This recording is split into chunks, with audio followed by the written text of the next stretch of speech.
إن الحمد لله نحمده ونستعينه ونستغفره ونعوذ بالله من شرور أنفسنا ومن سيئات أعمالنا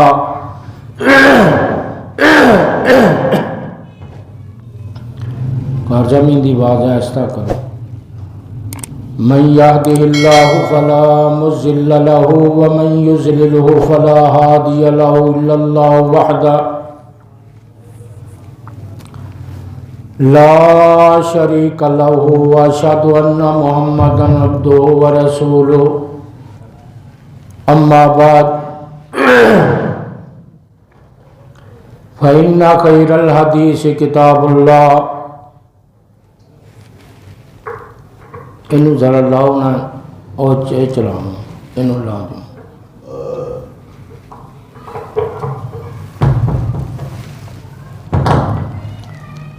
وشر الامور محدثاتها وكل محدثة بدعة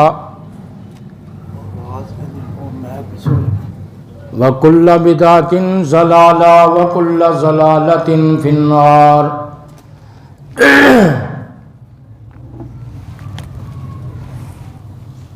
اللهم صل على محمد وعلى آل محمد كما صليت على إبراهيم وعلى آل إبراهيم إنك حميد مجيد.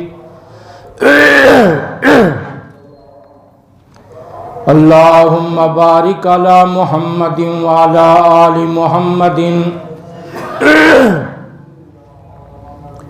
كما باركت على إبراهيم وعلى آل إبراهيم إنك حميد مجيد. إن الله وملائكته يصلون على النبي يا أيها الذين آمنوا صلوا عليه وسلموا تسليما. قالوا سبحانك لا علم لنا إلا ما علمتنا إنك أنت العليم الحكيم. أعوذ بالله من الشيطان الرجيم. بسم الله الرحمن الرحيم. يا أيها الناس اتقوا ربكم الذي خلقكم من نفس واحدة وخلق منها زوجها وبث منهما رجالا كثيرا ونساء واتقوا الله الذي تساءلون به والأرحام إن الله كان عليكم رقيبا. تھوڑی جی آواز جانے اندھی تھوڑی جی تیز کر. اللہ رب العزت کی حمد و ثنا کے بعد درود و سلام امام الانبیاء امام کائنات حضرت محمد الرسول اللہ صلی اللہ علیہ وسلم پہ لا تعداد درود و سلام کے بعد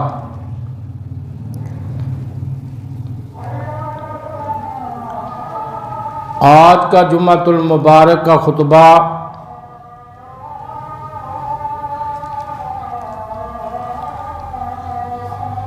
نکاح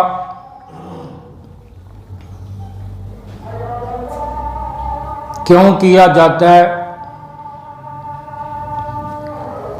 اور مرد اور عورت یہ اللہ پاک نے پہلے مذکر بنایا پھر مؤنث بنایا. کیوں بنایا؟ اس میں بڑی حکمتیں ہیں. ٹھیک ہے. اللہ تبارک و تعالی نے سورۃ النساء کے شروع میں فرمایا اے لوگو اللہ سے ڈر جاؤ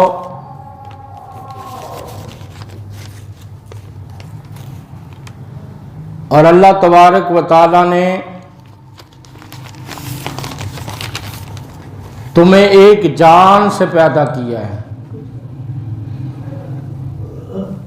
اللہ تبارک و تعالی نے پہلے حضرت آدم علیہ السلام کو پیدا کیا،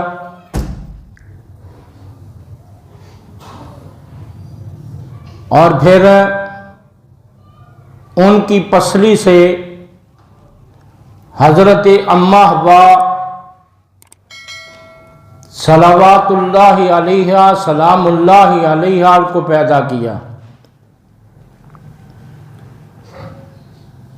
اب اللہ تبارک و تعالی اگر آدم علیہ السلام کو پیدا فرما دیتے تو کام نہیں بننا تھا، کیونکہ وہ خالق پہچانتا تھا، جانتا تھا، اس کو علم پہلے ہی تھا، کیونکہ اللہ پاک کا علم وسیع ہے۔ اس کے علم نے تمام علوم کو گھیرے میں لیا ہوا ہے۔ ہم کسی عالم کو سنتے ہیں، ہم کہتے ہیں یار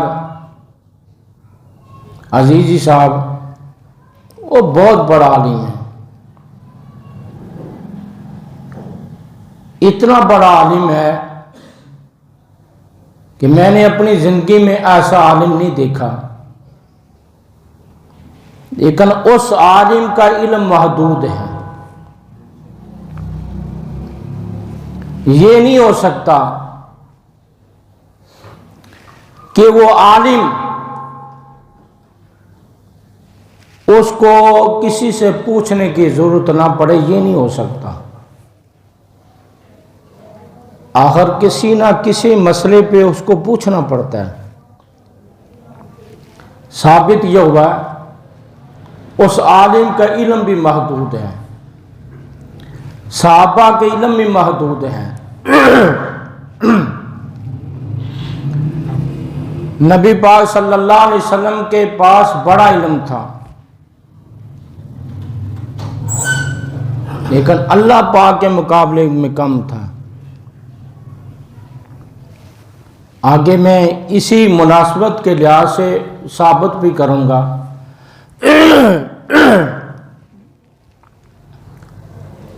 اللہ پاک نے پھر جوڑوں کو پھیلا دیا، پھر جوڑے پھیلتے گئے۔ آپ دیکھیں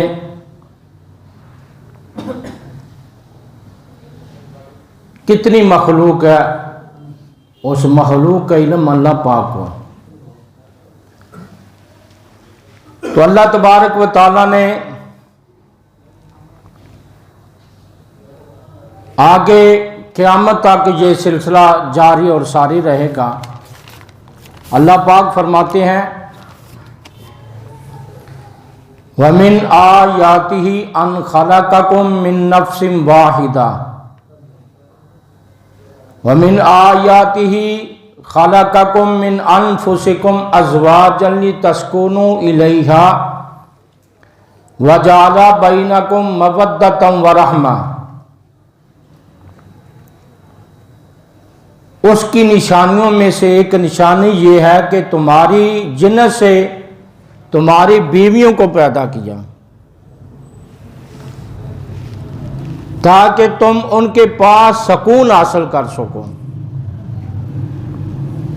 اور تمہارے درمیان مودت پیدا ہو جائے۔ یہ مودت کا رشتہ، محبت کا رشتہ، اس کی اپنی ایک شان ہے۔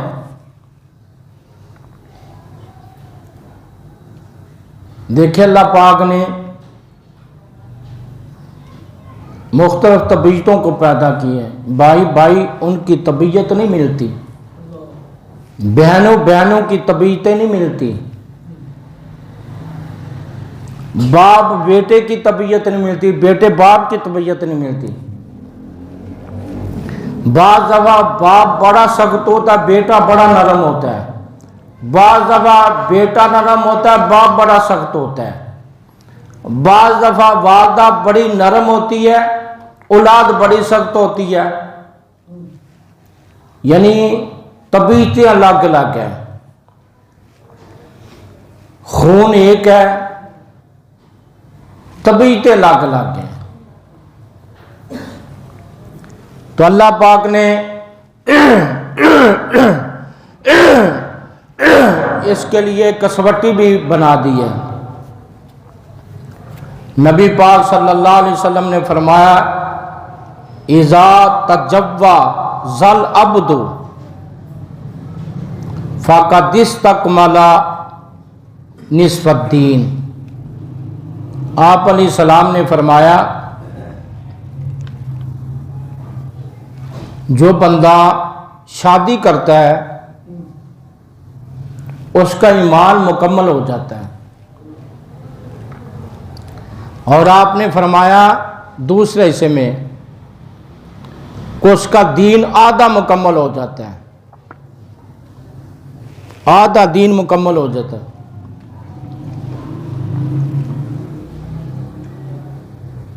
اور نبی پاک صلی اللہ علیہ وسلم نے فرمایا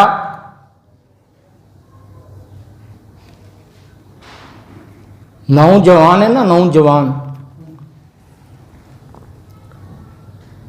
شہوت کو کنٹرول پہ اللہ کے رسول اللہ صلی اللہ علیہ وسلم نے کیمیا نسخہ بتایا۔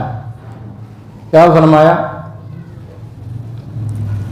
فرمایا وہ شہوت کو کنٹرول کرے روزوں کے ذریعے، اور یہ کنٹرول ہوتی ہے۔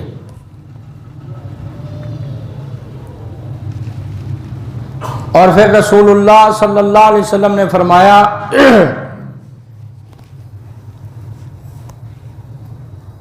النکاح نصف الایمان، نکاح نصف ایمان ہے، ایمان کا آدھا حصہ آپ نے اس کو نکاح کو نصف ایمان کے ساتھ تعبیر فرمایا۔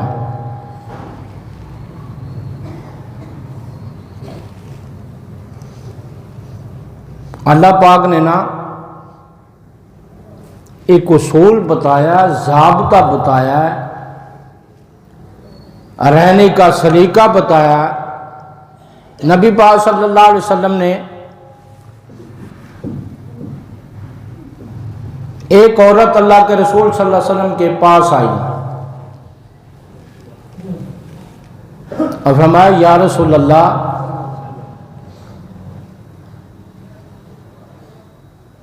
میری شادی کسی آدمی سے کر دیجئے۔ اس عورت کا مطلب یہ تھا کہ اچھے انسان سے، نیک انسان سے۔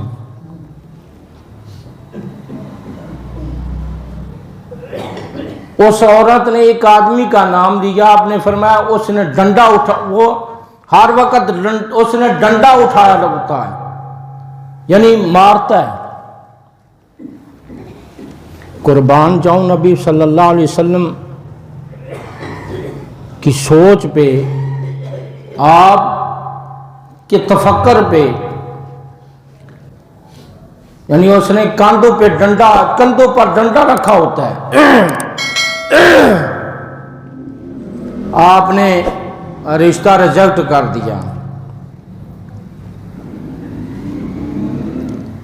پھر اس نے کہا کہ حضرت معاویہ سے کر دیں۔ آپ نے فرمایا غریب آدمی ہے، یعنی مطلب یہ تھا کہ میں تیرا نکاح اس سے بھی نہیں کرنا۔ دیکھیے اللہ کے رسول اللہ صلی اللہ علیہ وسلم، رسول اللہ صلی اللہ علیہ وسلم نے جب اس نے کہا کہ میرا نکاح کسی سے کر دیجئے اپنے تمام اختیارات نبی پاک کو دے دیا، تو نبی پاک صلی اللہ علیہ وسلم نے پھر کیسا فیصلہ پھر آپ نے ایک اور آدمی سے کیا؟ تو بھائی جان، اللہ پاک نے کسی کو ولی بنایا نا تو ناجائز فائدہ نہ اٹھائے۔ میں نے اکثر ولی دیکھے ناجائز فائدہ اٹھاتے ہیں۔ شریعت کہتی ہے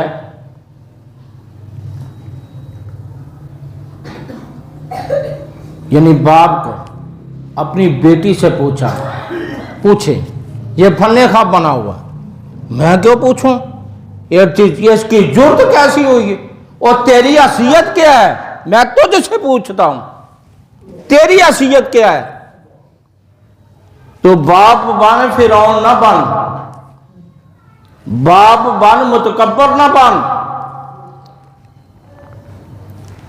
تجھے نبی صلی اللہ علیہ وسلم نے فرمایا کہ تو اپنی بیٹی سے پوچھے، بیٹا میں تیرا نکاح فلاں آدمی سے کرنا چاہتا ہوں۔ اگر وہ خاموشی اختیار کرتی ہے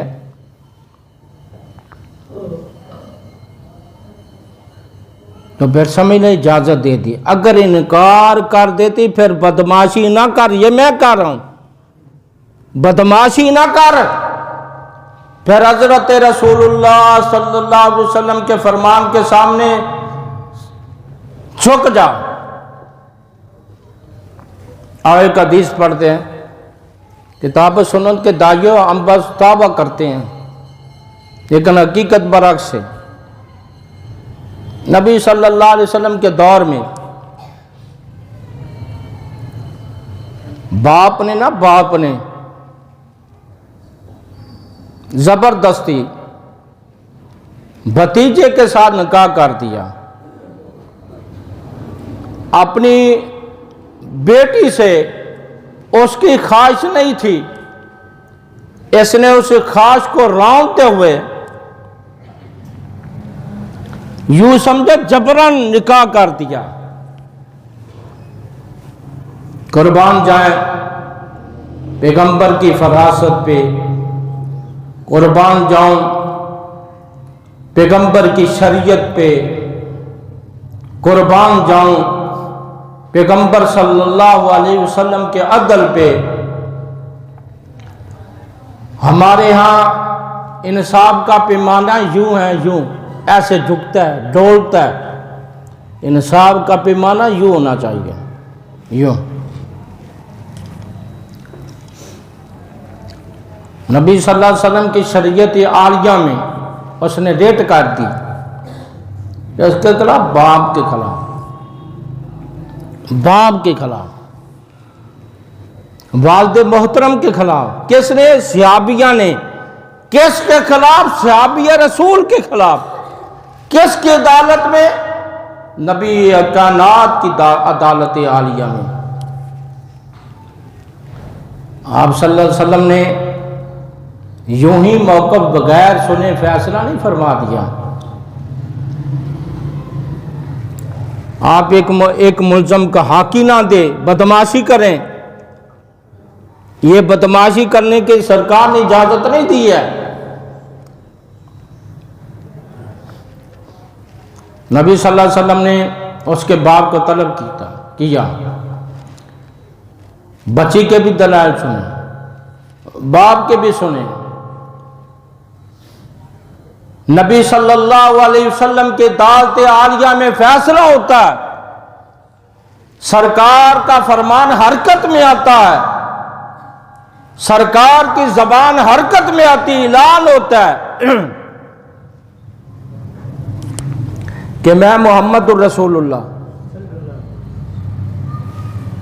تجھے اجازت دیتا ہوں، تو نکاح کو برقرار رکھ یا نکاح کو باطل کر دے، یعنی انکار کر دے۔ اب سرکار صلی اللہ علیہ وسلم نے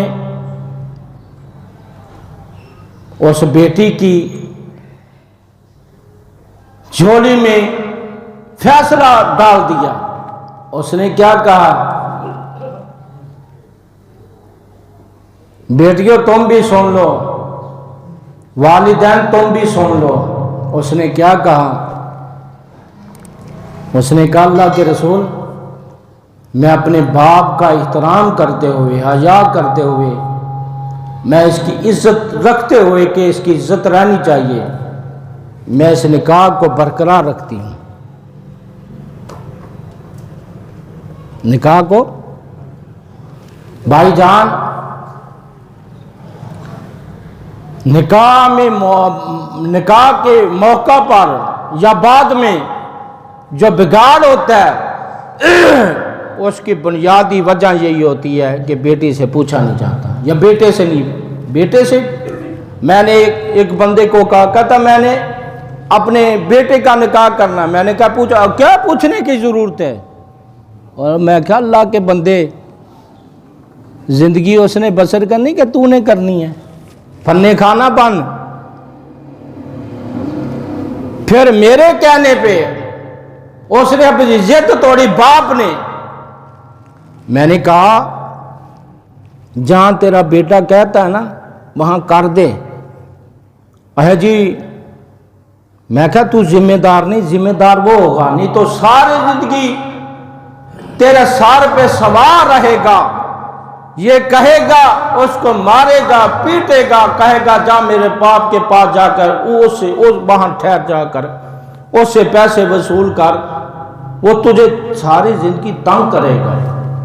خیر اس کو اللہ جزائے خیر، تو اس نے بات مانی، نکاح کر دیا. مجھے کہتا ہے قاری صاحب میں بڑا خوش ہوں، نہیں تو میری اس نے جان نہیں چھوڑنی تھی. بھائی جان، اولاد کو بھی مشورے میں رکھیں. تو خیر نبی صلی اللہ علیہ وسلم کے پاس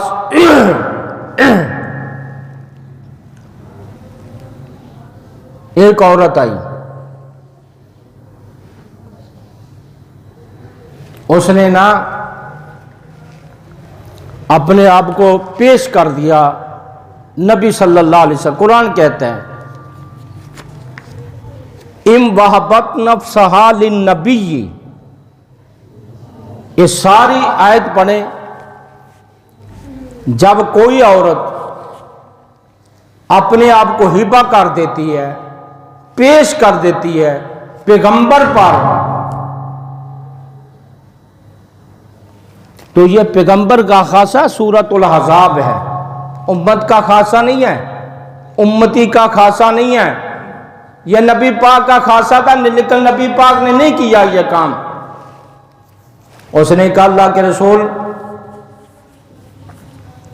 میں اپنے آپ کو پیش کرتی ہوں آپ پر. آپ صلی اللہ علیہ وسلم نے اس کی طرف دیکھا، آپ نے نگاہ نیچے کر دی، نیچے کر دی، جھکا لیا. آپ نے فرمایا لا حاجہ، مجھے اس کی حاجت نہیں ہے. ایک صحابی کھڑے ہوئے، کہا اللہ کے رسول صلی اللہ علیہ وسلم